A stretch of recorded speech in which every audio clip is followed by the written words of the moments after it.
Hi guys! నేనొచ్చేసా. Welcome to my YouTube channel 'junior lollipop'.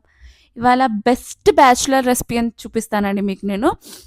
ఇదైతే నా లేజీ టైంలో ఇదైతే నా బెస్ట్ రెసిపీ అని చెప్తాను. అసలు ఏమీ లేకపోయినా సరే just onion, tomato and soya beans ఉంటే చాలు ఈజీగా చేసేసే రెసిపీ. ఏ బ్యాచిలర్ అయినా వంట రాని వాళ్ళు కూడా ఈజీగా చేసేసే రెసిపీ. మీకు ఖచ్చితంగా నచ్చుతుందని నేను ఎక్స్‌పెక్ట్ చేస్తున్నాను. వన్ బై వన్ మీరు ఫాలో అయిపోండి. అసలు మా బాబుకైతే ఫేవరెట్. పిల్లలైతే ఇది సోయా చెక్స్ అనేది బాగా తింటారండి. ఈజీగా తినేస్తారు. మంచిగా తినేస్తారు. మళ్ళీ అవి టేస్టీగా ఉంటాయి. ఉప్పు, కారాలన్నీ బాగా పడతాయి కాబట్టి మంచిగా ఎంజాయ్ చేస్తూ ఉంటారు. సోయా చంక్స్‌తో మీరు బిర్యానీ కాకుండా ఇంకేమేం వెరైటీస్ చేస్తారో నాకు కింద కామెంట్ చేయండి. అయినా ఏదైనా తినాలంటే ఒక్కొక్కసారి లేజీ టైంలో అయితే ఏమీ చేయాలనిపించదు. ఆ టైంలో ఈజీగా అయిపోవాలి. వన్ పాట్ రెసిపీ అని చెప్పేసండి.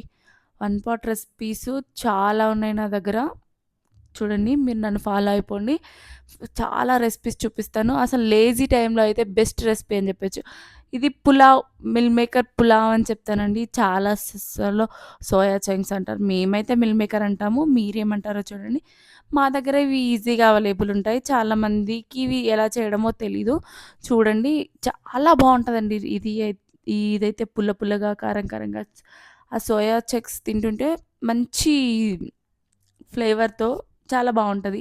మస్ట్ ట్రై రెసిపీ అని చెప్తాను. మీరు గూడా ట్రై చేయండి. బ్యాచిలర్స్ అయితే ఈజీగా రైస్ కుక్కర్‌లో చేసేయొచ్చండి ఇది.